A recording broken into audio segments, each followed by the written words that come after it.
Hey, I'm Dr. Rob. And I'm Bioman. Today we are going to talk about just tissue engineering. And again, it's a topic near and dear to our hearts. And, we just wanted to share our pathways into this field. So, kicking off with Bioman's journey, you've had a very extensive background in this, and you've been in it for 11 years, right? I have. Yeah, so could you share with our tooth engineer friends how it came to be? Sure. Very long story, but I'll try to make it as abridged as possible to not bore our audience. So I started in the field of tissue engineering 11 years ago, 2014, when I was doing my undergraduate in chemistry at the George Washington University. Stumbled onto this lab during the years I was a pre-med student, thinking that I was going to enter into medical school. And during that time, I was trying to find exposure in the medical field. Through that time, when I was finding different research labs, I stumbled onto this lab that was working on 3D printing orthopedic devices. And from there, I just became really inspired by this mission of having the ability to basically 3D print parts of the body and how we're able to do that. It was so sci-fi to me and so niche and so like unknown during that time that as I spent more years in that lab, I realized I became more emotionally attached to that work, and I studied more of the work outside of the things I would be doing in college, whether that was a professional fraternity or classes. Really, the research I was doing became its own hobby for me as I was in college. So I learned about all the big authors, the history of the field, worked very intimately with my mentor, learning about what he was doing during his PhD studies, how he was building out the tech, and what his future ambitions were. So my mentor during that lab sort of became my guiding light for the rest of my career in that lab. Once I graduated and I spent about 3 years working in kind of orthopedic medical device development using 3D printers, I spent several years at the FDA and post-bac research working in this related field of tissue engineering.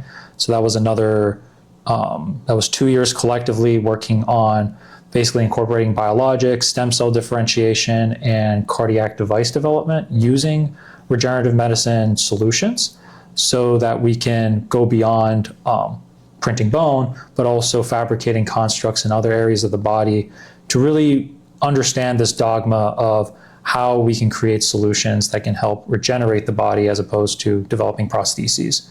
So by that time, I really knew I was invested in this field of how we can use natural materials to regenerate the body, and it became my passion this was around 2017. And during that time, I was publishing one of my first papers that involved the use of a novel printing platform that would allow the field to print complex biological objects that were deemed challenging with traditional extrusion techniques. So from that point on, I really became invested and fixed in this field. From there, I did my master's at Carnegie Mellon in biomedical engineering. Once I was very fixed, knowing that I enjoyed this field, where my master's thesis research was to print cardiac phantoms for surgical planning, which would also have implications for actual function organ development down the road. I published a very seminal work during that time, which really marked my career in tissue engineering, where I printed a full-scale human heart model using alginate, which is basically a seaweed material that can act as an analog to other biological materials in the body. And from there, I sort of set my name in the field and continued on to PhD studies, where I really went back to my roots as an undergrad, developing more advanced biological orthopedic devices that would help regenerate the body as opposed to just acting as a prosthesis. So collectively working in these different areas of the body, I found myself basically developing a purpose for myself, and I continue to do that moving forward, not only in this company, but in my jobs outside. So yeah, it's inspirational. I mean, it's very impressive, the amount of time you spent in this field, right? So could you share with the tooth engineer audience about, so you did you started 3D bioprinting in college, right? At George Washington, Yeah. right? So, and you were doing extrusion-based printing at the time. That as well as SLA. SLA, okay. So sterile lithography, if you guys don't know. So there are a variety of additive manufacturing techniques out there. SLA is simply put a laser printer, but but going from there, I guess your work at FDA also utilized a different type of printer too, right? Extrusion printing, we were using an EnvisionTech, which is kind of this massive clunky printer. Goods and bads in it. There was a lot of quality control steps in it. We certainly don't want to critique companies, but I think in general, when we think about hardware development in this space, less is more. Yeah. Especially when it comes to people sort of democratizing this technology in the space. Yeah. Developing open source and simpler modalities to extrude materials that are not easy to extrude is kind of the direction the field needs to go. Because what I believe is going on is that the field of bioprinting is not necessarily at a point where we're just thinking about the mechanical engineerings of things, but we have to think a lot more multifaceted. So we need people of multiple disciplines to be able to be very versatile with printing. And I think the only way to do that is to make hardwares, especially extrusion printing, which has a very simple mechanism of action, more accessible. And to do that, having really the high-end commercial hardware, which while I understand why it's needed, especially if we go biologics, there are many ways to break down the most essential components of these printers so that it can be open source. And the lab that I worked with at Carnegie Mellon, one of their central missions was essentially was to democratize bioprinting sort of across disciplines that are interested in this idea of regenerating organs or creating these new organ models. Yeah. So just for our audience members as well, so can you just give a brief breakdown of how what the general areas of research are in the bioprinting space, right? Yeah, absolutely. Sure. Well, so my bread and butter is tissue engineering, which is this idea of creating implants that can be placed in the body so that they can remodel to form your own tissue. So again, you're replacing this paradigm of a prosthetic that terminally stays along that area and create basically this biodegradable implant that substitutes with your own body. And we have to understand both the structure and function of these areas to create implants that can both be biologically active but structurally relevant so that they can, say, withstand load bearing or enable cells in that area to remodel that area of interest. If you don't have those mechanical properties or shape, cells won't properly respond to it. So thinking multifaceted in this tissue engineering space is very critical. Bioprinting also has a lot of other areas of interest. We can do droplet printing and create these little spheroid models so that we can understand how drugs interact with the body better without working preclinically. I know FDA instituted a new basically policy where they're starting to sway away from preclinical studies and start leveraging more of these in vitro models as a basis for understanding what can happen clinically. But I will say that I'm not going to say that the jump is too soon, but we always have to take kind of whatever model we use with caution, even if we are trying to leverage the higher throughput means of kind of now doing more in vitro testing and advancing, models like spheroids or, droplets using a printer. But drug screening, drug development, drug assays, that's another area of bioprinting that's really important. Drug delivery is another one where we can create basically nanoparticle-based vehicles in depot systems using bioprinting that can slow release drugs with time. So looking beyond just making a simple gel-based scaffold and load it with a biologic to help control the rate of releases in the body to not induce side effects. I think the list really goes on. Bioprinting is only limited by people's imagination at this point. So, what's your thoughts on manufacturing food? Manufacturing food. Well, we kind of do that already with the implants we create. But if you guys want to think more realistically, what is it that you exactly are trying to manufacture?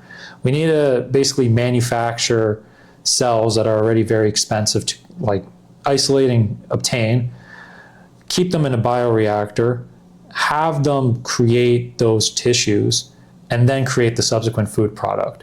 Where the reality is, while you might be saving like a few cows here and there, you have to scale up and create these factories that might be infeasible to create an abundant amount of food.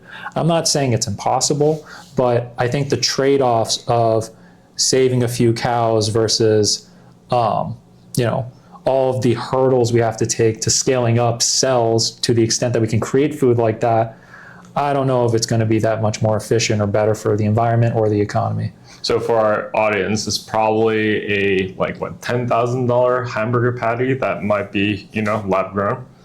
Sure, you got to go to Michelin Star if you want that. Yeah, but I don't know what restaurant would do that. I mean, there's people up in New York that would pay anything for that stuff. So True. It remains to be seen. Remains to be seen. I agree. Yeah. Well, I mean, again, like impressive time frame you've been in this space. Well, like the interesting thing is, like, as for me, I think I got into this field in a very different way, more of an unconventional way. I think what's impressive about your journey is that it's been steady for over a decade, right? Mm-hmm. But for me, I think like my journey into this space was very happenstance. Mm-hmm. So like by chance. So like, you know, so my background, you know, I did biology, chemistry major in college. Mm-hmm. And, you know, I was a pre-dental student who got into dental school, and, you know, I got accepted. And, you know, during college and first 3 years of dental school, I was just thinking about becoming a dentist, right? A specialist. And then, you know, like for me, like, I think there are two momentous events that really changed the course of my personal career. First one being, you know, like second year of dental school, like I was going back home. It was like intense stretch of exams. You know, my brother, is in the finance field, was pestering me to be more well-informed and educated. So he was sending me economist magazines that I never read. For some reason, on my flight home back home when my family was living in North Carolina, I happened to grab that first article, like Economist magazine, and it happened to be the technology issue, the quarterly technology issue of the Economist at the time. And, you know, like on my flight home, I'm flipping through the pages, and like there's a 2-page article on bioprinting that just completely blew my mind, right? Here I'm starting teeth. I'm like, whoa, like these people out in the world are actually printing tissues. And in there, you know, there's like the giants of the field, like Atala. It talked about Dr. Atala down at Wake Forest. You know, he was he's talking about how they're able to print 4 millimeters of like heart tissue, right? So it's just like, you know, at the time you're like, what am I doing with my life, right? Like, but it was still like a fascination at the time until I guess the 4th year of dental school, where I went to a conference, and the oral surgeon who performed the first phase transplant in the U.S. spoke as a keynote speaker, and that's when, you know, I had that epiphany moment. Like he just for 40 minutes he's like running through the entire surgery process, which literally takes like 24 hours, and they're able to take half a person's face and literally transplant it on another person. And like at that moment you're like, am I really going to be happy to be a neighborhood dentist? Like, and you know, for me, that was like the decisive moment. It's like I remember that article I read, you know, second year of dental school. I'm like, I gotta get into this, like a field that makes a impact for like millions of people. So, but by then I was committed to my my residency program in prosthodontics, which is like basically a field where, you know, you do more complex dental procedures, like full mouth reconstruction cases, you know, just the more complex dental cases. So I did that for 3 years, but you know, but I was like, I gotta go on, right, and just try to get into the research space. And then I ended up doing my PhD in bioprinting, right, bioengineering at the University of Maryland, and in Dr. John Fisher's lab. And, you know, like, fortunately, I was able to get out of here with a PhD. But yeah, I mean, like, it's been, you know, for me, like, just two moments shifted the way I went and about my career. And, you know, I think that's really the vision of what we're trying to do here with tooth engineers. I think the ultimate goal is, you know, like, we are trying to offer the next good big product offering for the world. And that's really regenerated tooth structures. Hopefully, whole tooth engineering. You know, it's still in its infancy, but, you know, like, Bioman and I really got into this field with the passion that, you know, tissue engineering can really shift a lot of things, right? Like, why do we need metal implants in a person's body, right? And I think that's what really means a lot to us. Like, are we able to really regenerate teeth? Right? And that is the question. And that is what we are trying to answer and do right now. And, but, you know, we just wanted to share our story for our Tooth Engineers audience members that, you know, this journey will be long, more to come. We plan to share our experiences throughout this entire process and what we do. We're dabbling in research here and there, so, and more to come there. But yeah, I mean, if you really want to ask us any more questions, just comment down below. And yeah, there'll be more to come. Till next time.